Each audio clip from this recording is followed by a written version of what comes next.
Halo Sobat Biru, welcome to our podcast The Biru Horror Edition, official podcast by BEM Teknik Universitas Brawijaya. Di podcast kali ini kita bakal nyeritain banyak banget pengalaman-pengalaman mistis dan supranatural dari berbagai narasumber. Sebelumnya salam kenal semua, aku Jibril dari Teknik 22 as your host yang bakal nemenin teman-teman yang dengerin podcast kali ini dan our special guest. Nah, as you know guys, karena ini special edition dari horornya, kita bakal kedatangan narasumber yang disclaimer yang pastinya ya, bukan makhluk mistisnya, tapi teman yang sekiranya bisa untuk berinteraksi dengan sosok-sosok tersebut. Oke, langsung aja kali ya. Kita sapa. Halo Mbak Kanza, gimana kabarnya? Halo, alhamdulillah baik. Kamu gimana? Sehat? Baik juga Mbak. Oke. Mbak Kanza ini teman-teman merupakan salah satu orang yang sekiranya bisa untuk berinteraksi dengan yang kata Mbak Kanza teman-teman ya Mbak? Teman-teman? Iya, teman-teman yang gak bisa dilihat oleh orang-orang biasa. Ya. Nah, mungkin aku mau nanya-nanya dikit ya Mbak soal kemampuan atau karunia dari Mbak Kanza ini. Nah, Mbak Kanza biasanya nyebut karunia yang Mbak Kanza punya ini sebagai apa Mbak? Soalnya kan setahu saya ada orang yang bilang kalau misalnya mereka itu indigo atau orang yang punya indera keenam. Kalau Mbak Kanza sendiri nyebut Mbak Kanza ini sebagai apa gitu? Kalau aku biasanya dibilangnya indigo sih. Oke. Soalnya dari turunan juga dari buyut lah. Jadi biasanya dibilangnya indigo gitu. Oh iya. Oke, berarti Mbak Kanza punya kemampuan ini dari keluarga ya? Iya, dari mama atau papa? Dari dua-duanya, kebetulan. Iya, kebetulan dari dua-duanya. Cuma emang yang bisa komunikasi itu baru di aku. Oh, jadi dari mama dan papa Mbak Kanza ini biasanya berinteraksi cuma dalam penglihatan atau merasakan? Benar. Iya, benar. Merasakan kehadiran. Benar. Oke. Nah, mungkin kita kulik dulu ya Mbak. Boleh. Latar belakang Mbak Kanza ini. Jadi bisa dibilang Mbak Kanza ngelihat teman-teman ini itu dari waktu Mbak Kanza kecil, benar? Iya, benar, dari kecil. Oke. Waktu pertama kali Mbak Kanza bisa merasakan kehadiran teman-teman ini, Mbak Kanza tuh ngerasain apa sih? Terus gimana kayak bentuk yang Mbak lihat itu seperti apa? Mungkin bisa diceritain Mbak. Kalau dari ceritanya tuh dari lahir pun sebenarnya udah termasuk aneh sih. Karena aku dapat dari cerita dari orang tuaku juga kan.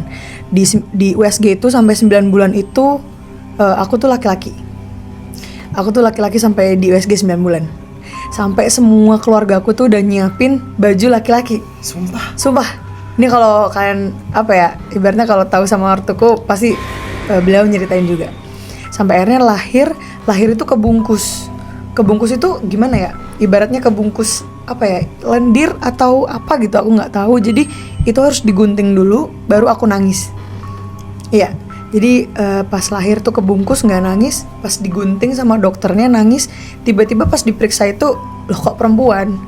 Itu satu hal menurut keluargaku dan kepercayaan keluarga itu aneh. Udah aneh.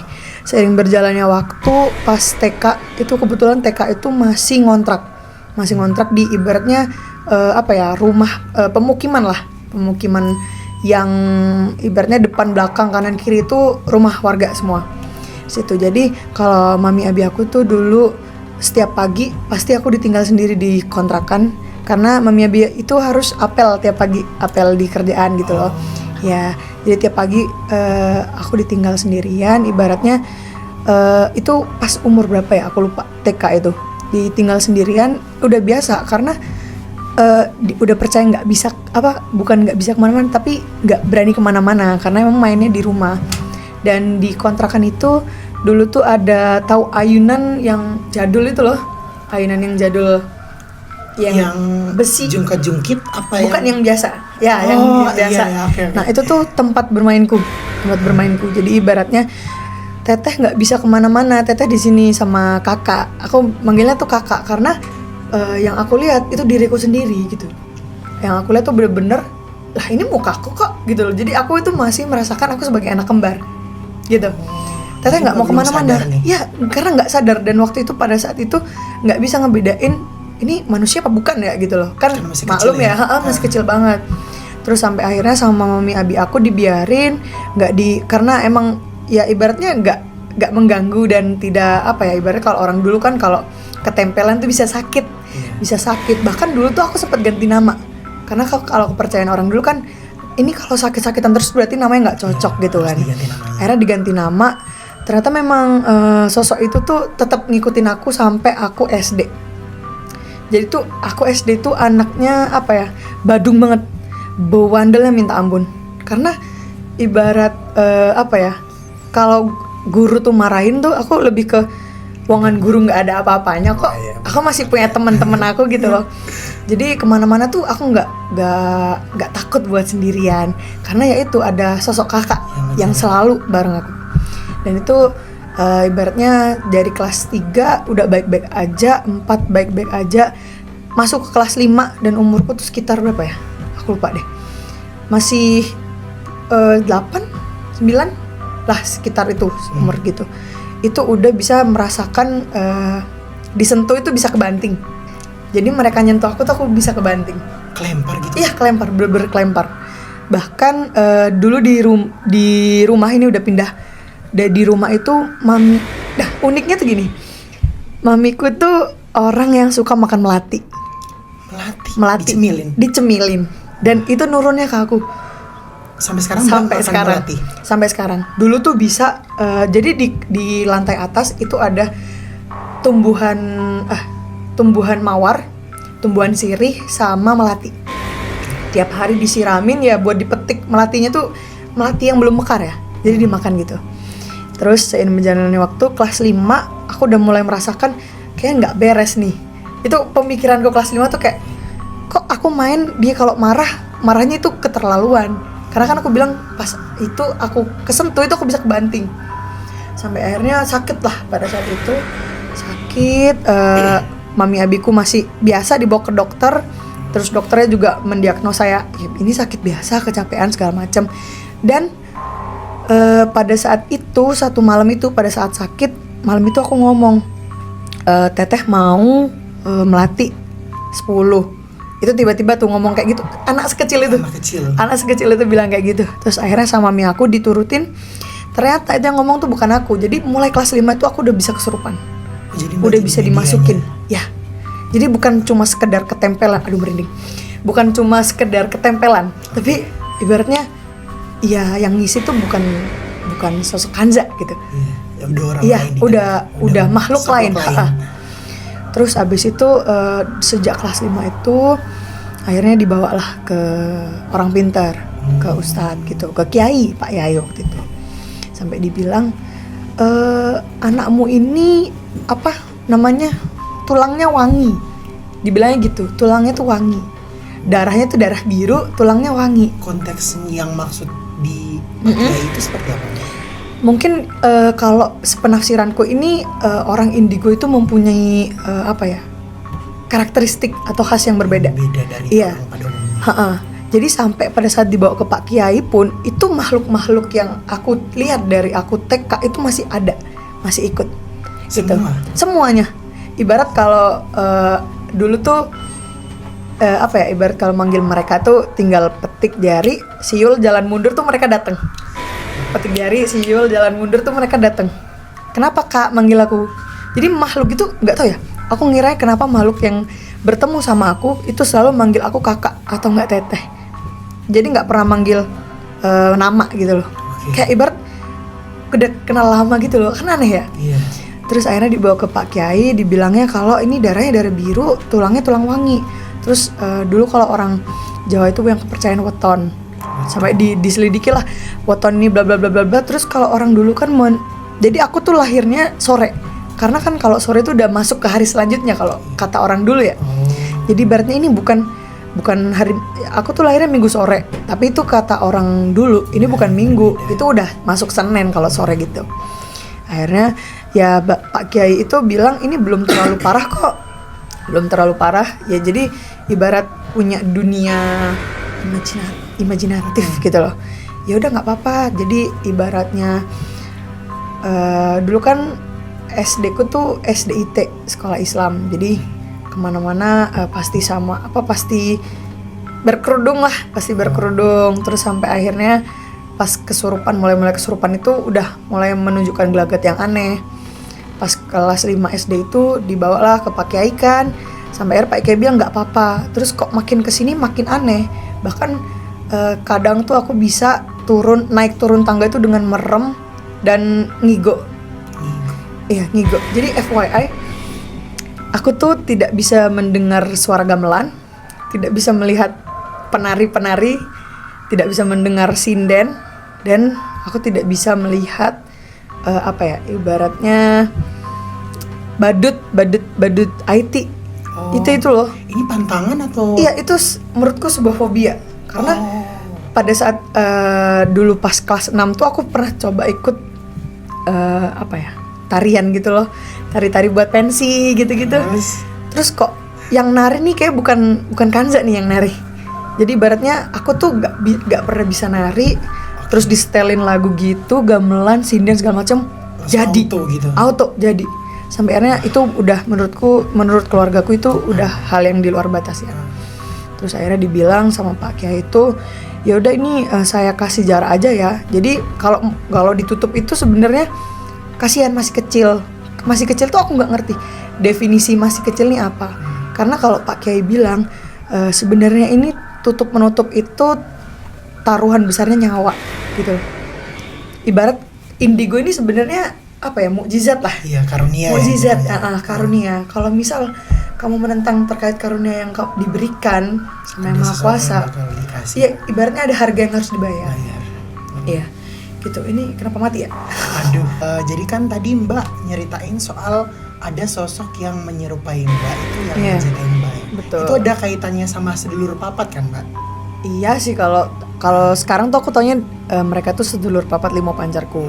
Jadi kayak itu saudara-saudara yang udah sekiranya ada dari lahir kita. Iya benar, itu kepercayaan sih, lebih ke kepercayaan masyarakat di Jawa. Benar ya. Bentuk dari sedulur papat tuh apakah mereka benar-benar ada 4 atau hanya satu sosok yang sekiranya mirip banget sama kita gitu Mbak? Ada 4. Oke. Dengan karakter yang berbeda-beda. Maksud karakter misal nih A B C D itu A itu yang bagian marah-marahnya, B itu yang bagian melankolisnya, yang C bagian apanya. Jadi ibaratnya 4 ini punya karakteristik yang berbeda-beda gitu. Berarti mereka tuh kira-kira bedanya sama kodam tuh apa Mbak? Aku nggak ngerti ya, karena aku tidak mempelajari itu lebih dalam. Tapi kalau setauku memang kodam itu ya kembar, maksudnya jin yang menyerupai kita, yaitu sedulur papat limo pancer. Tapi sedulur papat ini mungkin orang bilangnya jin ya, tapi aku nggak mau kalau itu bilangnya jin, karena itu saudaraku sendiri, itu kembar 4ku gitu loh. Gitu. Karena orang-orang sosok tersebut adalah sosok yang selalu menemani kita lah. Iya benar. Jadi kalau misalnya emang kita di situasi yang mendesak, mereka bakal ingetin. Iya, gitu. benar. Jadi jatuhnya dibantu ya Mbak. Ini kayak cheating hidup ya jatuhnya. Iya, cuma kalau setauku indigo itu setiap bertambah umur bisa bertambah kemampuan. Jadi aku bisa melihat sedulur papat limo pancarku itu secara bertahap. Jadi ibarat dari tadi yang aku TK itu aku melihat sedulurku yang pertama. Iya, yang pertama. Dan SMA itu udah ngeliat 2 dan sekarang udah ngeliat 4-4-nya gitu. Ngeliat 4 kembar aku gitu. Mereka itu pernah dalam satu momen bersamaan timbul atau dalam momen-momen yang berbeda mereka timbulnya? Sebenarnya dalam satu momen itu ada, katanya sih ada cara manggilnya ya. Jadi di cermin itu nanti mereka berkumpul 2 di kanan, 2 di kiri. Kan sedulur papat limo pancer, maksudnya kembarku 4, kelima tuh badanku, fisikku gitu. Jadi aku nggak pernah manggil mereka, tapi setiap aku makan, setiap aku mau kemana-mana, misal keluar mau berangkat kuliah, mau makan, mau minum, mau sholat, itu aku selalu doakan mereka. Karena mereka itu ibaratnya saudara lah. Jadi jangan mendoakan yang lain dulu sebelum kamu mendoakan saudaramu sendiri. Oke. Karena tadi kita udah ngebahas banyak banget nih Mbak soal latar belakang Mbak Kanza itu mengenai kayak saudara-saudara yang nggak bisa dilihat atau asal muasal dari kemampuan atau karunia yang Mbak Kanza punya. Kita mungkin langsung masuk aja Mbak ke main course hari ini. Pandu. Jadi di episode kali ini tuh kita bakal bahas mengenai pengalaman horor atau pengalaman mistis lah yang dialami Mbak Kanza ini selama berada di Teknik UB Universitas Brawijaya. Wow. Oke, kita bahas dari yang pertama ya Mbak. Oh, ya. Mungkin gimana momen pertama kali Mbak ngelihat sosok yang dikatakan Mbak tadi sebagai teman-teman yang bisa dilihat itu di sekitaran Fakultas Teknik Universitas Brawijaya. Seru nih kayaknya nih. Jadi kalau pengalaman pertamaku tuh cukup agak bikin kaget dan merinding. Karena FYI aku tuh dulu mabaku online. Oke. Pas aku maba tuh online, cuma KKM zaman angkatan 21 itu namanya Dharma Bakti dulu. Oke. Dharma Bakti. Nah, kebetulan tuh aku jadi tim pelaksana di KKM itu, di Dharma Bakti itu. Terus ibaratnya waktu itu adalah satu panggilan di mana bilang, oke, Korfak, tim pelaksana dan beberapa perwakilan angkatan beberapa perwakilan dari setiap departemen itu harus ada di Malang sebelum tanggal sekian. Oke, akhirnya aku ke Malang dan mungkin apes. Kosan yang aku tempatin pertama kali itu kosan yang tidak impression itu tidak baik lah. Terus pertama kali adalah panggilan itu sekitar jam 3 kalau nggak salah, jam 3 sore. Itu aku dipanggil sama teman-temanku di belakang Mojo, di PWK. Okay. Belakang Mojo itu ada kayak aliran air. Jembatan kalau nggak salah tuh, ada jembatan kecil gitu. Oh iya. Nah, kami didudukin di paving di sana, di pavingnya di sana. Jadi ibaratnya ini jalan dari Mojo nih. Ini kan si aliran air itu. Nah, Putri itu duduk sebelah kiri. Putra itu duduk sebelah kanan. Ngadepnya ke sana. Ke jalan setapak yang dari Mojo itu. Jadi Mas Mbak putra-putrinya. Nggak kepisah sih, lebih ke tetap tapi cuma beda barisan aja. Terus Mas Mbaknya di depan. Jadi ada depan biasa. Terus pada saat itu yang namanya maba ya. Iya. Takut dan ibaratnya manut-manut dulu lah dan nggak berani ngomong banyak atau gimana, karena pada saat itu kita juga dibatasi tidak mengenal Mas Mbak kan, online juga nih Probinko. Habis itu udah nih Putri nunduk, Putra tegak lah diajak ngobrol sama mas-masnya. Oke, nggak ada satu hal yang mengganjal atau ada yang menggangguku. Itu udah jam 4 sore lah. Habis itu selesai itu Putra nunduk, Putri disuruh tegak. Nah, posisiku itu benar-benar ada di sebelah kanan, barisan paling kanan berbatasan dengan Putra. Jadi kananku itu udah Putra. Oke. Tegak nih, set. Ku hitung nih. Aku kan orangnya emang usil ya, jahil gitu loh. Ku hitung nih mbak-mbaknya 1 2 3 4 5 6 7. Ada 7 nih. Ku liatin mukanya satu-satu. Tapi ngelihatnya tuh enggak noleh kan, enggak boleh toleh kan. Jadi kayak oke, ada 7 dari ujung ke ujung sampai 7. Terus ditanya-tanya, akhirnya jawab lah. Pokoknya ibaratnya waktu itu Putri ditegakin agak lama. Terus pada saat itu aku tuh ngerasa nih mbak yang ujung kenapa nggak ngomong sih, nggak tahu apa yang mau diomongin, apa emang dia disuruh gitu loh. Kesel nih, agak kesel. Apa sih nih nggak ngomong gitu. Karena ibaratnya waktu itu aku ibarat teman-teman itu lagi aktif-aktifnya. Jadi kayak oke, jawaban apa pertanyaan apapun itu bisa dijawab. Sampai akhirnya oke, Putri nunduk lah. Tapi aku penasaran nih, kayak ada yang ngeganjel gitu loh. Mbak-mbak di ujung kiri itu menarik perhatianku. Nunduk lah. Terus kayak Putra lagi ngobrol, usil aja, benerin kerudung gini-gini sambil nengok lagi lah. Mbak-mbak itu pucet, bener-bener pucet, sepucet itu. Awalnya nggak pucet mbak? Awalnya nggak pucet, awalnya biasa aja kayak mbak-mbak. Kan mbak-mbak di depanku tuh semuanya kerudungan ya. Semuanya kerudungan, saya ingat kalau nggak salah.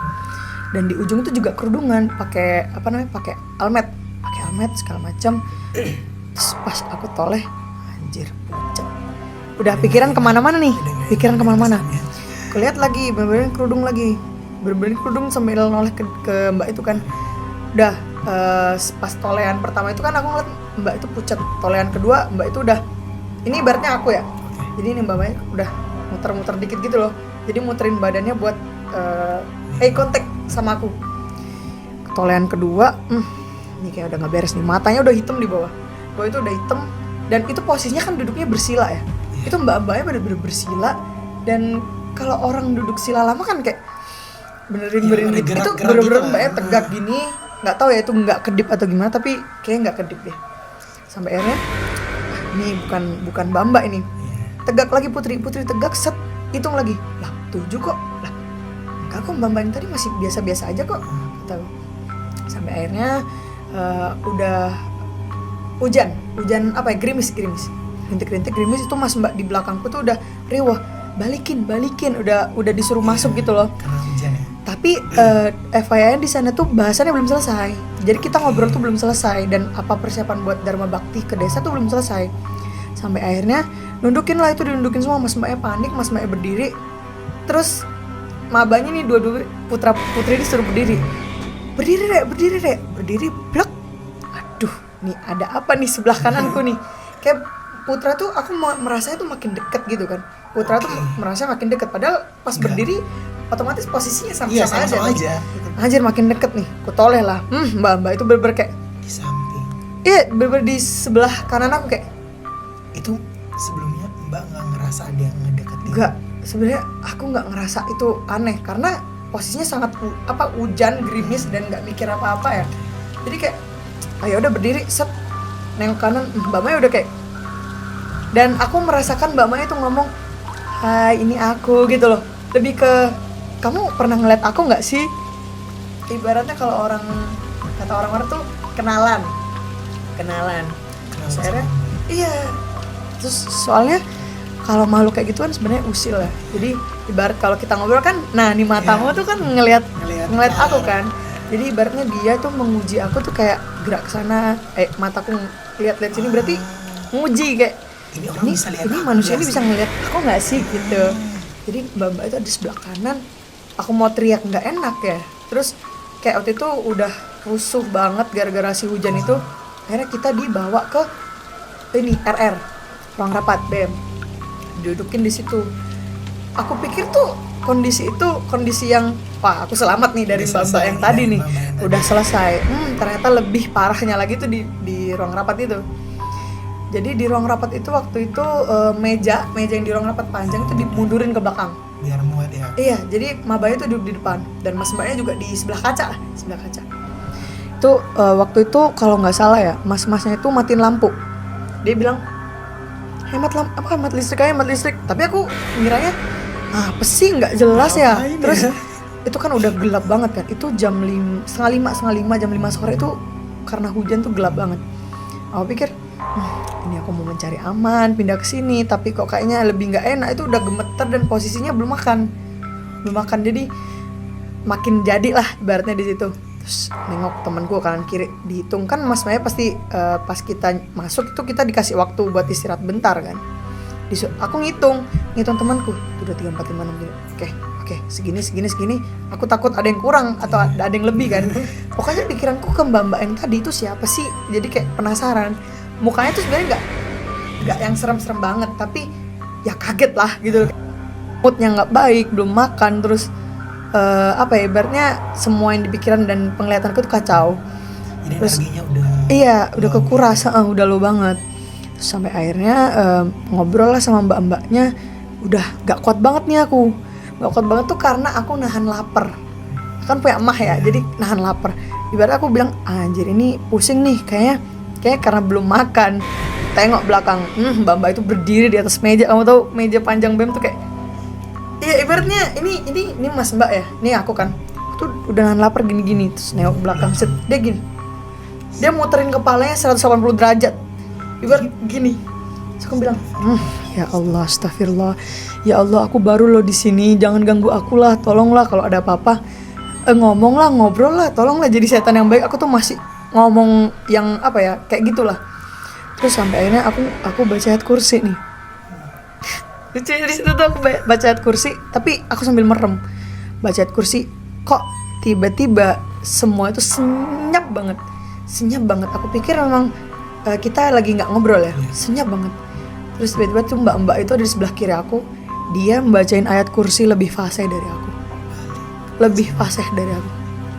aku kayak ngomong, dia ngomong gini, aku lebih fase dari kamu. Dia bilang gitu.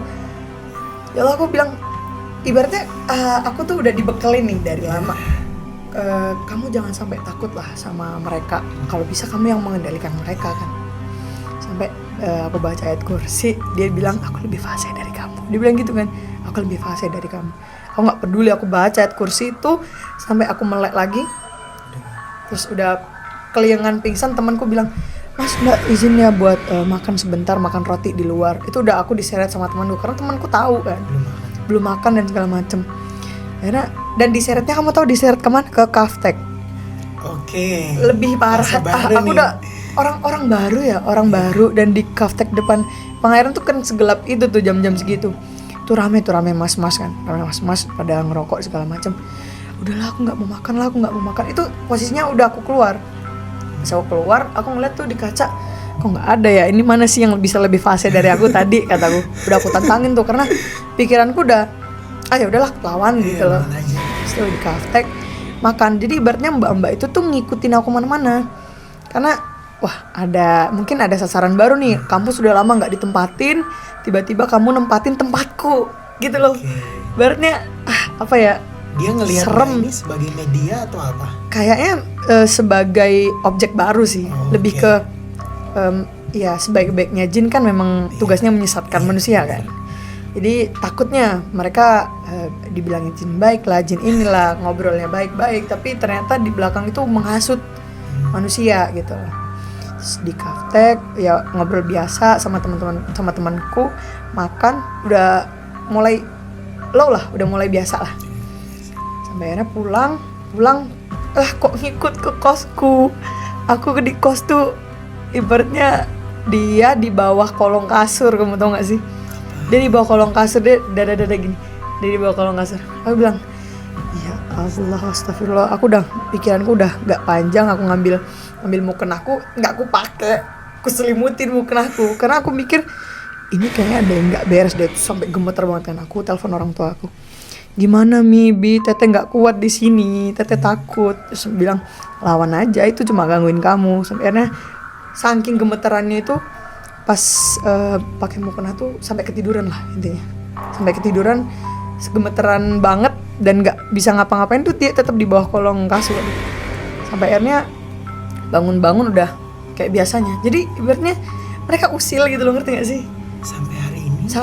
Ya kalau sampai hari ini ya memang sudah kenal sih jatuhnya. Lebih ke udah biasa lah kalau ketemu mereka, jadi kayak mereka senyum ya aku senyumin balik. Mereka kadang kan kalau pertama kali kan mereka senyum kayak apa sih? Iya gitu. Jadi ibaratnya udah kenal lah sama mereka gitu. Jadi sebetulnya dari sosok-sosok ini tuh bisa ngerasain nggak sih Mbak apa yang kita rasain? Kayak ketakutan kan waktu itu bisa dibilang Mbak Kanza ini takut ya waktu itu. Iya benar. Dia ngedeteksi ketakutan Mbak Kanza ini. Iya benar. Benar banget. Mereka tuh bisa tahu manusia mana yang kosong, manusia mana yang sedang bermasalah. Jadi ya mereka tugas mereka kan memang itu ya untuk menggoda manusia ya. Jadi tahu lah mereka tuh. Oke. Terus apakah sosok ini? Aku pernah dengar cerita sih Mbak, kayak ketika kita memikirkan sebuah makhluk itu, mereka akan menyerupai makhluk tersebut. Itu benar nggak Mbak? Itu tergantung sih menurutku. Tergantung. Karena lebih ke mindset. Kadang kan masalah makhluk gini, setan-setan segala macam itu kan tergantung kepercayaan masing-masing. Yeah. Kadang ada orang yang memang beliau itu bilang nggak ada setan-setan di sini. Tapi ada juga orang yang menilai ya namanya juga di manusia, di kehidupan itu tidak hanya ada manusia, tapi ada istilahnya elemen-elemen lain. Berarti bisa menghargai. Terus sampai ada orang yang kadang nantang. Tahu nggak sih kayak mana sih sini tunjukin. Kadang tuh setan tuh menurutku lebih ke apa sih? Nggak jelas ya. Nggak jelas. Tapi tunggu aja tanggal mainnya. Pasti gitu tuh dia. Tunggu aja tanggal mainnya. Aduh, hati-hati ya teman-teman yang sering nantangin tuh. Hati-hati guys, hati-hati semua. Terus mungkin ini kan pengalaman pertama ya. Mungkin bisa ceritain lagi Mbak pengalaman lain yang bukan cuma di fakultas teknik, mungkin di tempat-tempat lain kayak CL, Widya Loka itu kan rawan juga ya Mbak. Mungkin bisa diceritain dulu Mbak. Sebenarnya ikoniknya itu di gerbang veteran. Kamu tahu di gerbang veteran ada patung? Iya, tahu. Yang jalan buat orang itu Iya, kan. yang di tengah itu. Iya. Patung yang bener-bener di tengah banget gerbang veteran itu. Itu tuh aku ngelihatnya ada sosok penunggu, itu ular berkepala manusia. Astagfirullahaladzim, bener. Jadi ibaratnya dia hewan tapi setengah manusia. Dia ngelilit di di patung itu.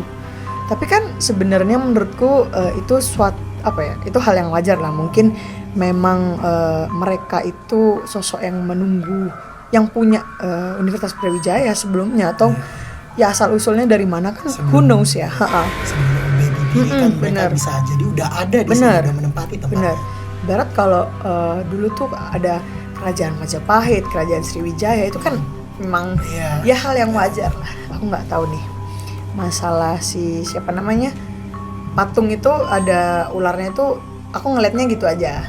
Jadi kayak ular tuh ngelilit terus, cuma nggak ada satu momen dimana aku kontek-kontekan sama dia, lebih ke nggak berani komunikasi juga sih. Karena bentuknya bentuknya aneh gitu.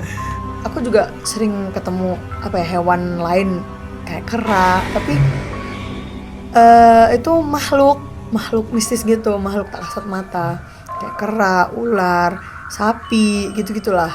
Jadi menurutku itu hal yang wajar sih. Jadi ikoniknya UB tuh pertama kali aku masuk kan, ini nih kayaknya jadi pembicaraan bagus nih. Kan sering nakut-nakutin teman gue nih. Itu kalau di UB. Terus yang paling serem sih Widyaloka ya, Widyaloka menurutku, karena yang sama aku bilang tadi, aku tuh tidak bisa melihat gamelan segala macam. Dan di Widyaloka ada itu. Di Widyaloka tuh ada itu. Mungkin beberapa teman-teman yang di UB tuh udah pada tahu ya, di Widyaloka tuh ada hantu seperti apa. Dan itu aku membuktikan sendiri karena emang Widyaloka ini serem menurutku. Udah tempatnya suram, gelap, nggak terawat gitu loh. Terus makin ditempatin sama barang-barang gamelan-gamelan kayak gitu. Wah, aku makin oke, Widyaloka, terima kasih ya sudah menunjukkan. Aku bilang gitu. Jadi pas kan sering banget nih malam-malam, aku mana-mana motoran sendiri sih. Lewat sendiri. Iya. Di Widyaloka. Iya, di Widyaloka. Dan aku tuh paling suka kalau lewat sebelah Leprek tuh bukan yang lurus depan FIB, tapi naik ke Widyaloka. Lebih naik ke Widyaloka. Ya udah aku tantang sekalian kan. Lu lebih kayak, ya kamu berani kamu bisa ngeliat aku, ya aku berani sama kamu gitu loh. Udah punya mental kayak gitu nih sekarang nih. Kalau dulu udah nggak bisa. Cuma memang ketakutannya tiba-tiba takutnya si gamelan itu bunyi kan ya. Wallahu a'lam, aku takut pingsan di tempat. Lagi bawa motor nih. Bener. Takut banget aku itu. Jadi ibaratnya Widyaloka cukup tahu ya. Jadi kayak udah santai aja. Jadi Widyaloka. Terus zaman-zaman masih maba pas offline, awal-awal offline. Dulu kan aku sama teman-temanku tuh sering bikin name tag di CL. Kamu tahu CL yang atas tapi yang ujung sini. Iya. Yang ujung banget lah. Deket tempat sampah. Iya, deket tempat sampah di ujung atas itu. Itu bikin name tag di situ dari sore abis kelas sampai malam sampai maghrib lah. Dan dulu tuh lucunya tuh bapak-bapak yang suka bersihin di sana tuh ngusir-ngusirin kan kalau udah mau azan maghrib kan. Pulang, iya. Pulang, ini udah mau tutup. Bukan udah mau tutup sih Pak, lebih udah tutup semua sih. Tapi kan kita tetap masih kayak ngobrol, ngerokokan teman-teman biasa. Nongkrong kan jadinya. Iya, nongkrong jadinya. Terus di CL itu kan ada ini pohon beringin yang gede itu banget, yang gede banget itu. Terus singkat cerita, kita tuh dulu usil. Jadi pas bapak-bapak itu naik ke lantai atas, kita sembunyi. Biar bapaknya kan nggak nyusurin tiap tempat kan, tapi cuma naik, cuma ngeliat kanan kiri. Kalau nggak ada orang, turun lagi. Kita sembunyi di bawah meja tuh, meja yang besi yang berisik itu. Kita sembunyi situ. Terus akhirnya bapak-bapaknya turun, udah kedengeran motor bapaknya pergi, udah kita ngobrol-ngobrol lagi. Duduk lagi nih. Sampai akhirnya tuh ngeliat lah terbang. Apaan tuh? Atau kok keliat kan gini? Apa sih itu? Nyamper nih ke sini. Dia tuh nyamper, tapi balik lagi. Itu kuntilanak merah. Mbak ngikut pergerakannya. Iya, aku ngikutin pergerakannya. Kuntilanak merah tuh dia emang terbang. Menurutku mukanya cantik ya. Tapi belakangnya bolong. Tapi kalau orang tuh bilang sundel bolong apa-apa aku nggak ngerti, tapi aku bilangnya ya wis kon kuntilanak gitu loh, kamu kuntilanak merah, bajumu merah segala macem. Dia juga tidak mengganggu aku dan teman-temanku, cuma pas pada saat maghrib dia berkeliaran. Jadi kayak aku lebih melihat, oh jadi itu rumahmu, itu beringin tuh rumahmu, kemana-mana pas kamu tuh munculnya pas maghrib doang. Oh gitu, jadi ibaratnya masih proses-proses kenal lah sama tuh mbak-mbak. Sampai sering berjalannya waktu, ke CL pun siang-siang pun aku masih ngeliat mbak-mbak itu duduk-duduk di atas. Jadi kayak, oh berarti kamu tuh menampakkan tuh tiap hari ya, tapi kenapa kita kenalannya pas maghrib ya gitu. Jadi ibaratnya aku sama dia tuh udah pernah ngobrol. Dia tanya, dia ngomong, kamu di mana, kamu asal mana gitu loh. Aku bilang, enggak, aku nggak di CL, aku di sana kok, di sana, kataku. Dia kan ya nggak tahu ya setan percaya apa enggak ya, ngomong aku di sana kok. Oh iya, jadi kayak lemes lebih ya lemes aja. Mungkin POV dia tuh dapat temen nih gitu, tapi kan nggak tahu nih POV dia yang lain kayak gimana. Lebih ke oke, ya aku temanmu, anggaplah aku temanmu, tapi jangan hasut aku ya gitu. Ya udah, kayak siang-siang kadang naik BIM lewat CL tuh ketemu dia, jadi dia senyum ya aku senyumin balik. Cantik tapi belakangnya bolong. Gak darah sih, coba bolong aja. Jadi perut dia, ini dari depan tuh kelihatan perut, pas belakang tuh udah tulang rusuk. Jadi oke. Itu percaya nggak percaya terserah, yang penting aku melihat kamu melihatku. Oke.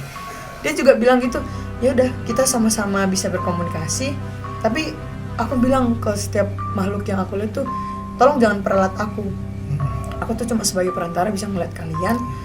Terus jangan ibaratnya aku takut dikira orang-orang lain tuh aku dukun, jadi aku yang diperalat orang-orang lain gitu. Yaudah itu sih di CL. Terus kalau di perpus ya semuanya tahu hantu muka rata itu, cuma biasa aja sih menurutku, nggak seserem yang di Widyaloka. Ganggu nggak dia mbak ini muka rata? Yang muka rata tuh ganggu. Jadi ibaratnya dia itu, kalau penafsiranku ya itu matinya nggak tenang. Entah dia penunggu tanahnya di perpus atau penunggunya perpus atau memang bawaan dari orang lain, kan bisa aja kan. Jadi kayak oke, hantu muka rata, tapi serem juga sih kalau misalnya malam-malam lewat situ kan. Kadang kalau satpam mako tuh keliling kan langsung dimatiin lampunya, duk dimatiin. Orang-orang jadi kayak ya pas mati tuh si hantu muka rata tuh bisa muncul, kadang ngegangguin kan. Makanya sampai detik ini pun aku jarang banget main ke perpus. Karena bukan berarti aku takut, tapi aku malas berkomunikasi sama makhluk itu. Soalnya vibes dia itu udah gak enak. Iya, udah gak enak karena bisa saling ngerasain gitu loh. Kayak misalnya kita lagi podcast nih. Terus tiba-tiba ini bunyi apa nih? Kita lagi podcast. Terus tiba-tiba aku diam aja. Itu bukan berarti aku pusing atau aku lapar. Bisa aja aku ngobrol sama mereka. Jadi aku bisa mendeteksi keadaan mereka, tapi mereka tidak selalu bisa mendeteksi keberadaanku gitu. Sebenarnya yang saya mau pengen tanyain, jadi jatuhnya ini ada hantu yang bukan hantu sih, sosok yang punya vibes yang nggak enak, ada yang biasa-biasa aja gitu vibesnya. Jadi itu tergantung apa ya mbak mereka? Tergantung latar belakang mereka, kehilangan apa yang mereka punya, apa gimana? Kalau setahu aku memang latar belakang. Terus dari asal usul, latar belakang sih asal usul mereka. Oke. Jadi dari mbak sendiri tuh, dari sosok-sosok yang pernah mbak temui ini, itu yang paling serem yang mana? Paling serem? Ada di sapi, hantu sapi itu? Bukan hantu sapi sih, lebih itu loh. Aduh, aku sebutnya apa ya? Di kan sapi nih. Iya, sapi. Di depan pintu masuknya tuh ada delman. Oh iya, di situ. Itu sebenarnya di situ. Bukan serem sih menurutku, lebih ke dia punya aura dan aura yang positif. Dia itu perawakannya mbak-mbak, gelungan tuh apa ya bahasa? Cepolan. Rambutnya rapi lah. Pakai kemben, pakai baju adat Jawa, dan duduknya manis menurutku. Tapi sayangnya dia bukan manusia. Tapi aku lebih ke makhluk yang diem kayak gitu tuh bisa lebih serem daripada kamu yang tiba-tiba munculin iseng-iseng iya gitu iseng-iseng itu kan nggak serem menurutku, lebih serem sih makhluk yang diam terus dia senyum nggak? senyum-senyum aja, tapi apa ya, ibaratnya aku nggak berani untuk ngobrol sama dia, dan ya nggak mau lah gitu. Dari aku juga nggak mau lah, ngapain lah gitu. Jadi menurut aku yang serem sih mbak-mbak yang di dalaman itu. Itu aku sebenarnya pernah nonton video ya Mbak. Itu video di mana ada orang yang duduk di perpus UB.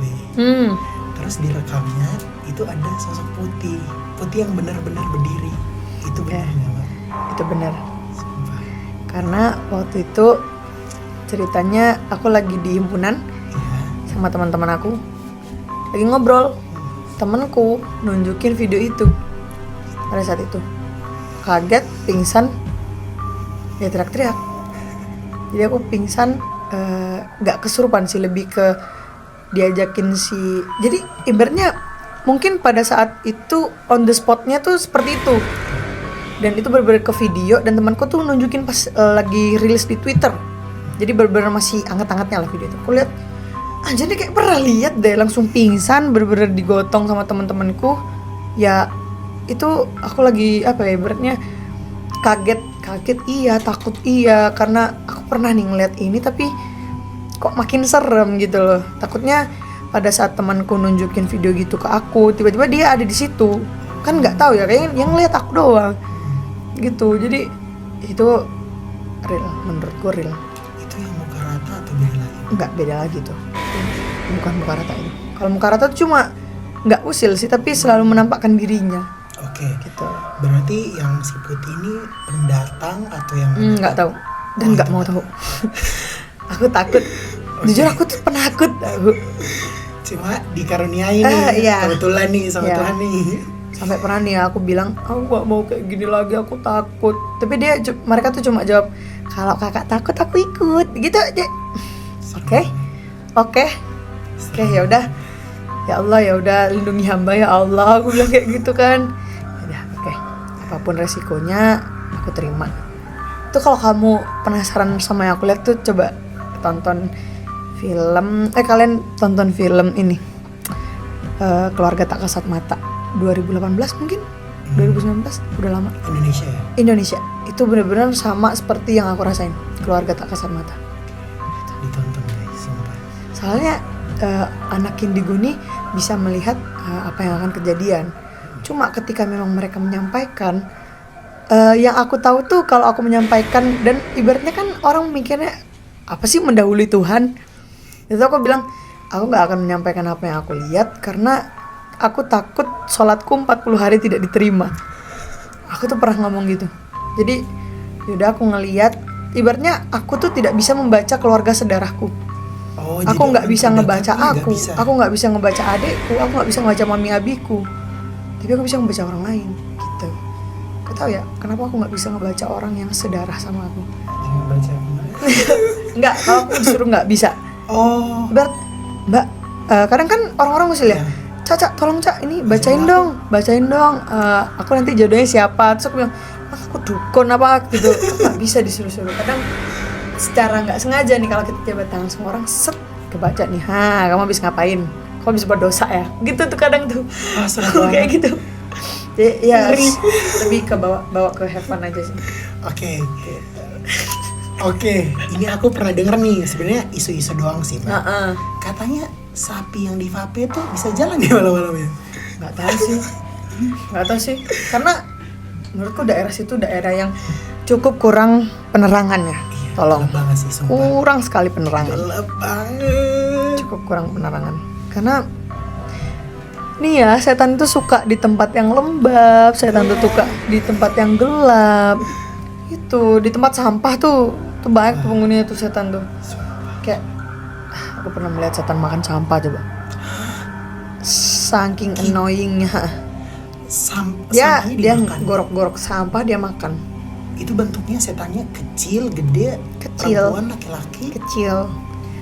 Gini aku mau tanya, kalau kamu aku bilang tuyul, apa yang pertama kali terbersit di pikiranmu? Anak kecil, botak, telanjang, terus kupingnya rada runcing. Yes, bener sekali. Kadang kan orang bilang aku tuyul tuh yang banyak bedaknya, terus pakai pampers. Enggak semua tuyul mah koloran aja. Serius, dia tuh ya mungkin telanjang dada ya. Telanjang dada, terus kupingnya tuh runcing. Jadi yang aku lihat pada saat itu di sampah itu si anak kecil itu. Ini ada taring giginya tuh apa ya? Set gitu. Ya, tajam. Kalau kamu tahu namanya ada makhluk namanya jenglot. Mirip kayak gitu. Mukanya mirip jenglot, cuma lebih gedean tuyul. Kalau jenglot kan cuma kecil segini ya. Sehandphone ya. Tapi kuku dan rambutnya itu panjang banget. Kalau jenglot ini bahaya nggak? Bahaya. Dia bisa hidup kalau ditetesin darah O. Golongan darah O. Itu ada filosofinya apa? Itu tidak tahu. Karena apa yang aku tahu kan belum tentu benar ya. Iya, benar. Dan aku takut salah menyampaikan atau seperti apa. Jadi ya aku pernah melihat jenglot dan aku pernah melihat jenglot dihidupkan. Dia jalan biasa aja kecil lah, nggak bakal kelihatan gitu. Yang kelihatan cuma rambut sama kuku panjangnya doang. Ini buat nyantet biasanya, buat cemar mesem, buat jarang goyang gitu. Mungkin aku mau nanya ya Mbak, ini kayaknya pertanyaan terakhir. Oke. Cuma yang mau aku tanya ini sebetulnya sosok tersebut yang nggak bisa kita lihat atau nggak bisa kita jangkau itu sebenarnya ngerasa risih ketika manusia ini ngelakuin apa. Soalnya kan saya ngelihatnya sebetulnya mereka tuh ya ada yang biasa-biasa aja, cuma karena kehadiran manusia ini mereka jadi galak nih kayak gitu. Kalau gitu sih, kalau dari apa yang pengalamanku tuh, mereka sebenarnya ada di mana saja dan ada di setiap kondisi apapun gitu. Jadi menurutku aku tidak bisa bilang kayaknya kalau kamu lagi bad mood itu kamu setan, nanti didatengin setan. Tapi kalau misal aku sendiri tuh kalau lagi berhalangan, kalau lagi menstruasi itu penglihatanku lebih tajam, lebih ke mereka kan suka bau amis. Mereka suka bau amis gitu. Jadi ya menurutku buat perempuan-perempuan kalau misal ya perempuan itu kan istimewa ya, jadi dijaga lah, tolong kebersihannya. Jangan sembarang. Bener banget, mereka kan suka kayak gitu tuh. Aku pertama kali digangguin di Al Hadid tuh gitu. Iya, di kamar mandi Al Hadid tuh. Jadi si makhluk ini lagi ngegerogotin sampah dan ketika aku lihat ya sampah berisi ya itu barang-barang itu nggak dibersihin gitu. Ya, aku menyayangkan hal itu sih. Ya gitu. Kalau misalnya orang nih Mbak berduaan, aduh, di tempat ketiganya setan. Kira-kira gimana nih setannya merespon nih? Sebenarnya setan tuh tidak selalu kayak objek baruku nih, sasaranku nih. Enggak sih, menurutku lebih setan tuh ada di mana saja. Jadi ibaratnya tutur kata, etika sama perilaku kalian tuh lebih dijaga. Jadi kalau misal kalian ke tempat yang baru pertama kali kalian datengin, ya ada unggah-ungguhnya, ada tata keramanya, ada permisinya gitu loh. Karena kita nggak tahu ya siapa yang nempatin tempat tersebut. Bener. Sama hati-hati nih teman-temanku yang sering main di Kaftek depan pengairan itu, yang gelap banget tuh. Tolonglah jangan teriak-teriak ya. Setannya itu lebih keganggu teriakan kalian sih daripada kalian duduk sendirian gitu. Gak menarik bagi mereka tuh. Lebih keganggu ke teriakan kalian aja. Oke. Gitu. Tolong dong, Kaftek tuh dikasih lampu ya. Gelap banget. Iya, gelap banget, serius. Sumpah. Itu kalau malam aku lewat situ emang waduh, gelap banget. Iya, siapa tahu pas terang situ Mbak nggak ada lagi. Iya, gitu. Berkurang ya. Iya beneran. Tapi pindah sih ke kamar mandi sebelah BM. Kamu tau gak sih? Aduh. Tau gak sih? Pertama kali aku diambilin gayung tuh sama si pocong. Ya si pocong. Aduh nyebut lagi. Maaf ya, Cong. Jadi gayung tuh diambilin dari bawah. Kamu tahu pocong gak punya tangan kan? Tapi bisa ngambil gayung. itu menurutku Mind tidak blowing. masuk akal, tidak bisa masuk ke pikiran manusia menurutku. Iya, karena kita udah ngobrol banget nih Mbak, Iya, mulai iya. dari latar belakang sampai makhluk-makhluk yang ada di sekitar UB, terutama teknik. Bener. Dari yang paling serem sampai paling gak serem. Mungkin Mbak bisa kasih nih Mbak, sekitar pesan lah buat teman-teman Sobat Biru atau teman-teman yang di UB nih, biar mereka sadar nih kalau misalnya ya percaya nggak percaya makhluk-makhluk ini tuh ada gitu. Mungkin Mbak bisa kasih pesan sedikit ke teman-teman.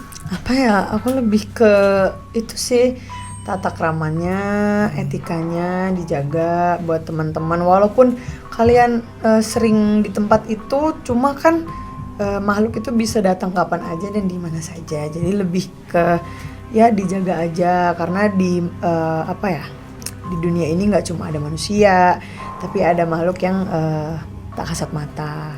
Artinya kita saling menghormati, saling menghargai. Percaya nggak percaya itu terserah kalian. Oke.